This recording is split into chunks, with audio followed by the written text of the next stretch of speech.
What's up everybody, welcome to RebelTech. So MSI South Africa sent over their new MSI GT83 VR Titan SLI. It's really a mouthful, but it's probably one of the most powerful gaming laptops you get on the market, and it's going for about $5,000, which is pretty crazy. That's almost more than my car. But anyway, they sent it over for me to play around with a bit and see how it performs in games and other benchmarking applications and just enjoy it. So this is going to be my review of the MSI GT83 VR Titan SLI. Let's get into it. Okay, so first off, let's start with the specs, because I know you're really curious about what the Titan has under the hood. So with the Titan, you get an i7-7820HK that boosts to 3.9 GHz, two GTX 1080s in SLI, 32 gigs of memory, two NVMe 512GB SSDs in RAID 0 that MSI calls Super RAID, and a 1TB 7200 RPM mechanical hard drive. So with those specs, you know this thing is gonna rocket. But now, let's go over some of the other components the Titan has. The Titan has a full mechanical keyboard built in, which is made by SteelSeries and uses the Cherry X Speed silver switches. The silver switches has an actuation point of only 1.2mm and needs 45 grams of force. Oh yes, and the keyboard is full RGB and powered by SteelSeries' Engine 3, which allows you to customize it to your heart's desire. Personally, I'm not a huge fan of the silver switches, but I know a lot of people will like them because of the low actuation point and how silent they are. So here's a quick sound sample.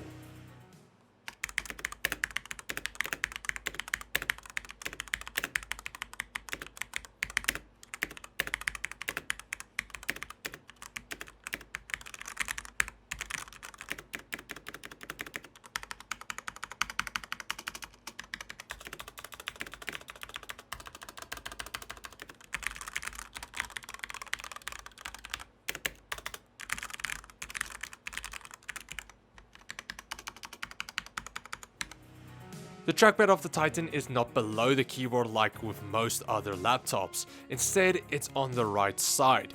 But this means that there's not really that much space left for the trackpad, so it's kind of thin and squished in there. But honestly, if you have this laptop, you're not really going to use the trackpad, you're going to have an external mouse, which is way better anyway. But now, that does not mean the trackpad is entirely wasteful. If you tap on the numlock in the top left corner, the entire trackpad turns into a numlock. So if you really wanted to use a numlock, here you have one.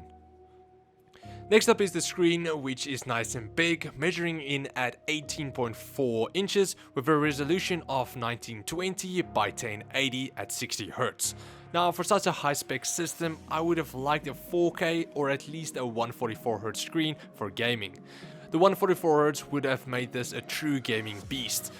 But the screen does have a lot of other great features, like the 100% sRGB IPS panel and anti-glare. The colors are truly amazing on this big screen, whether you're gaming or just doing some work. But that doesn't mean you wouldn't like to connect some additional monitors to the Titan, being able to support 3 additional monitors. But with that being said, let's go over the I/O for the Titan. On the left side, you get the headphone and microphone jack, a SPDIF out port, 3 USB 3.0 ports, a SD card reader, a Blu-ray writer if you actually still use them, and a Toslink port that connects to the ESS Sabre Hi-Fi DAC for some true high quality audio. Moving to the right side, where you only get 2 additional USB 3.0 ports, which gives you a total of 5 USB 3 ports. At the back of the Titan, you get a mini display port, a HDMI 2.0 port, a Thunderbolt port, your power connector, and then a gigabit Ethernet port. So in total, you get enough ports to handle pretty much everything you would use on a desktop. You even get the Blu-ray writer, which I don't really know how many people still use them, but you do get it with the Titan. Now, like I said, for the ports, you get some nice high quality audio connections, so you can use your high-end studio headphones or external speakers. But now, you won't always need to use them, because the Titan does come with some pretty decent built-in speakers. You get 4 3-watt speakers with a single 3-watt woofer, and you can control and enhance all your audio with the included Naimic software. But now, just because this is classified as a laptop does not mean it's going to fit on your lap. Being so big and heavy, you're going to have a hard time working with the Titan on your lap. Typing on the keyboard is a bit uncomfortable because the keyboard is so close to you, and weight could also be a bit of an issue because the Titan on its own weighs 5.5 kilograms or 12.1 pounds. So if you plan to move it around a lot with the power adapters, you're looking at a total of 8 kilograms or 18 pounds. But the main reason why it won't really work that well is because of the battery and the power bricks. Yes, I did say bricks. For the Titan, you're going to need two 330 watt power adapters to keep this thing going. And because of that, you know the battery won't really last that long while gaming. I was able to play games for about 45 minutes before the battery ran out and I had to put it back on charge again. But in fairness, this is more of a system that you would leave on your desk and move it around when you really have to. But now let's get into the benchmarks.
So as you saw, some of the benchmarks was a bit low, which was due to the SLI not working properly and the games only running on a single GPU.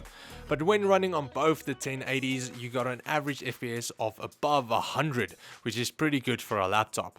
It's still not entirely on par with a desktop, but it comes pretty close. But now, what about Temps?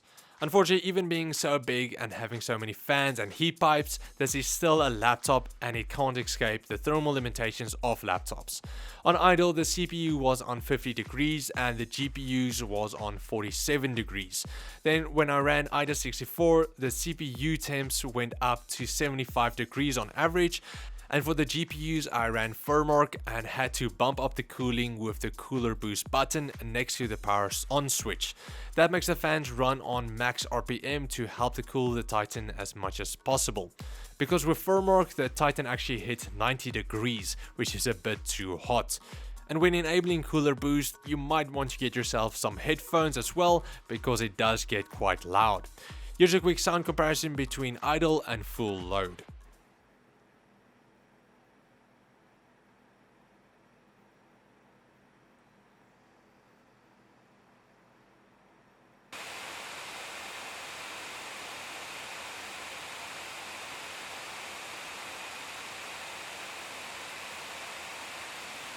So as you could hear, it's very loud, and even with cooler boost enabled, the GPU did reach 90 degrees. But when gaming, it only reached 77 degrees without the cooler boost, and with cooler boost enabled, it reached about 65 degrees. So you won't really have any trouble with thermals when gaming, only when watching a big furry donut spin around. Now, in the end, what do I think of the Titan?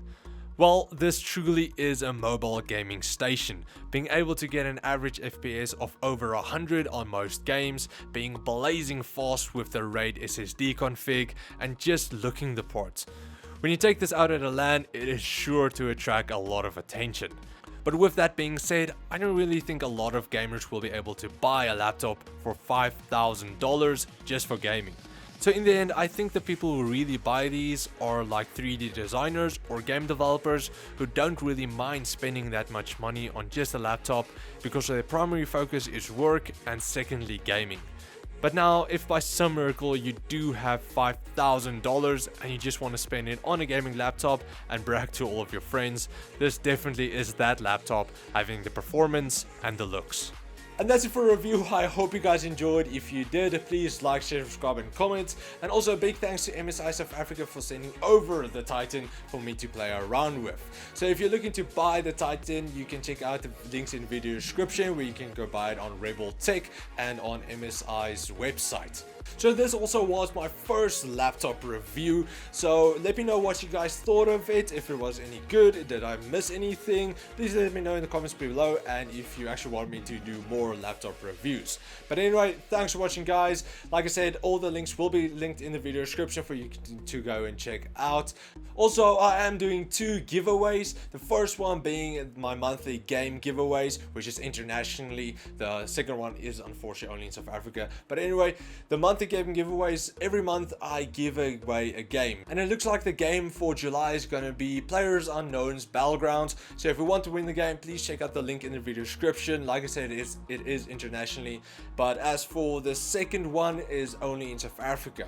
So if you live in South Africa, you can win yourself the Cougar gaming chair, which is sponsored by RebelTech. So if you haven't watched my previous video of me actually unboxing and building the chair, you can check that out, and then also check out the link in the description as well to enter that giveaway.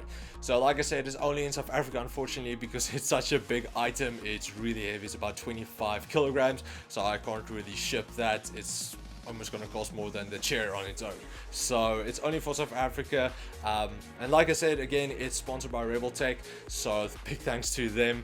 The giveaway is gonna run for a month, so it's like for reaching the 5k subscribers as well, so it's like an all-in-one thing. So if you want to win the Cougar gaming chair, you can check that out in the link in the video description as well. Same with the monthly game giveaway. But yeah, that's pretty much it. Thanks for watching guys, and I'll see you guys next time. Cheers guys.